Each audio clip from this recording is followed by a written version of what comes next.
Sekarang kita akan melihat caranya untuk mengukur efisiensi dari sebuah solar cell dengan menggunakan kurva IV. Ada tiga macam daya yang bisa diukur dari solar cell. Yang pertama yaitu theoretical power, yaitu daya yang dihasilkan secara teoritis tapi tidak akan bisa dicapai. Yang kedua yaitu maximum power ya. Maximum power, daya maksimum yang bisa dihasilkan oleh solar cell tersebut. Kemudian ada yang namanya deliver power, daya yang sebenarnya dihasilkan oleh solar cell tersebut. Anggap sekarang kita sudah memilih satu jenis solar cell yang terbuat dari material tertentu. Sekarang bagaimana cara kita untuk mengatur atau mengoptimalkan daya dari solar cell tersebut? Ada dua cara. Ya, yang pertama kita meningkatkan intensitas cahaya matahari. Sebelumnya pada kurva IV, kurva ini akan bergeser ke bawah ya. Akan bergeser ke bawah ketika kita menaikkan intensitas cahaya. Akibatnya apa? Photocurrent atau short circuit current akan bertambah besar. Jadi akan bertambah besar. Ingat daya itu adalah V kali I. Ya. Yang kedua adalah electrical load. Ya. Electrical load atau yang kita pakai dalam pengukuran. Jadi electrical load ini biasanya dalam bentuk resistor ya. Di sini disebut dalam bentuk resistor. Sehingga ingat ada hubungan V sama dengan I kali R ya. Maka kurva IV dari resistor itu biasanya cuma berbentuk garis lurus seperti yang dilihatkan pada gambar ini. Yang dimana kemiringannya itu tergantung dari resistansi dari resistor tersebut. Sekarang pemakaian R ini akan mempengaruhi voltase dan arus yang akan dihasilkan oleh solar cell tersebut. Yang dimana voltase sebenarnya ini yang dihasilkan oleh solar cell ini ditandai dengan V aksen. Ya, jadi dari yang ditarik dari garis perpotongan antara kurva IV. Ini ada R garis ini ya. Dari sini kita tarik ke atas, ketemu V aksen, kita tarik ke sumbu Y, itu ketemu I aksen. Ini arus yang sebenarnya yang dihasilkan oleh solar cell tersebut. Sekarang jadi kita sudah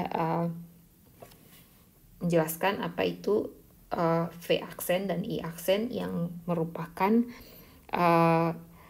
voltase dan arus yang dihasilkan oleh solar cell, yang sebenarnya dihasilkan oleh solar cell dengan menggunakan electrical load ya. Sekarang kita kembali lagi ke tiga macam daya pada solar cell. Theoretical power adalah daya yang dihasilkan secara teoritis yang merupakan perkalian dari open circuit ya. Yang merupakan perkalian dari open circuit voltage VOC, yaitu yang didapat dari perpotongan kurva IV-nya solar cell dengan sumbu X ya, yaitu di sini, dan dengan short circuit current atau ISC ya, ISC yang didapat dari perpotongan kurva IV solar cell dengan sumbu Y, yaitu daerah sini ya. Ini adalah ISC dan VOC.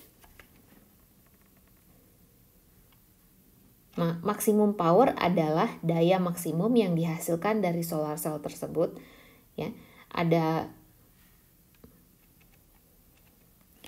Jadi theoretical power itu adalah perkalian antara VOC dan ISC. Jadi sekarang kita akan masuk kepada maximum power. Sedang maximum power adalah daya maksimum yang bisa dihasilkan oleh solar cell tersebut. Ini adalah luas segi 4 maksimum yang bisa dihasilkan di bawah kurva IV ini. Jadi Di sini Anda bisa coba bikin beberapa segi 4 ya. Misalnya di sini atau di sini.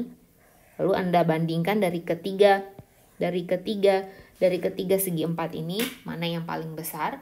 Nah, dari yang paling besar ini Anda tarik V-nya. Nilai V-nya.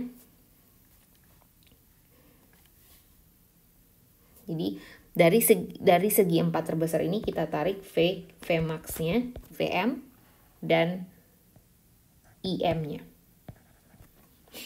Jadi ini adalah voltase terbesar yang bisa dicapai oleh solar cell. Jadi sebelumnya kalau secara teoritis kita punya VOC, secara maksimum power yang paling besar yang bisa kita capai itu hanya Vm. Dan IM, jadi kalau dari segi 4 terbesar kita tarik ke sumbu Y, kita ketemu yang namanya IM. Jadi ini adalah arus terbesar yang bisa dicapai oleh solar cell tersebut. Jadi kalau teoritisnya tuh ISC-nya nggak akan pernah tercapai, yang bisa kita capai adalah IM.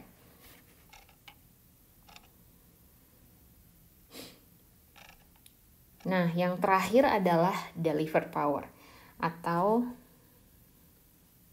payout ya. Delivered power atau yang namanya payout di sini. Ya. Payout ini merupakan perkalian antara V aksen dan I aksen. Ya.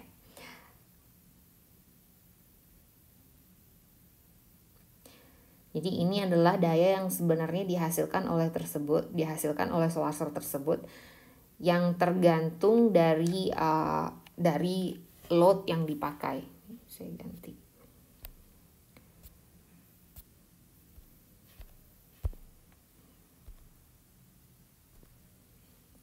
Ini misalnya tadi kita sudah pakai R-nya sama dengan 3, mungkin sekarang kita pakai R yang sama dengan 5 ya. Misalnya di sini R sama dengan 5 ohm. Lalu dari sini, dari perpotongan sini kita naikkan ke atas ya. Lalu dari sini kita naikkan ke sini sehingga sekarang kita punya V aksen dan I aksen. Nah, ini adalah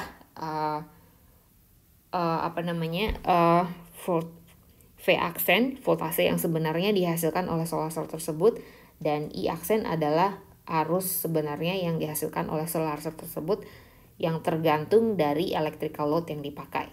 Jadi ini adalah definisi untuk payout ya, delivered power. Nah, setelah daya, performa dari solar cell juga bisa dikarakterisasi dari yang namanya fill factor. Fill factor adalah perbandingan antara maksimum power dan theoretical power ya. P maksimum dan P theoretical ya. Jadi fill factor ini tidak tergantung dari R yang dipakai. Dia cuman mau R-nya berapapun ini tidak masalah. Jadi jadi kalau kita melihat kurva IV ya, kurva IV solar cell, jadi kita bisa memperkirakan kira-kira berapa persen FF fill factor dari solar cell tersebut. Jadi fill factor ini hanya tergantung dari material kita. Jadi kita tidak akan bisa mencapai 100% fill factor karena bentuk kurva IV dari PN junctions ini mengikuti bentuk kurva eksponensial. Jadi dia nggak akan pernah 100%. Selanjutnya performa solar cell juga bisa diukur dengan menghitung efisiensi.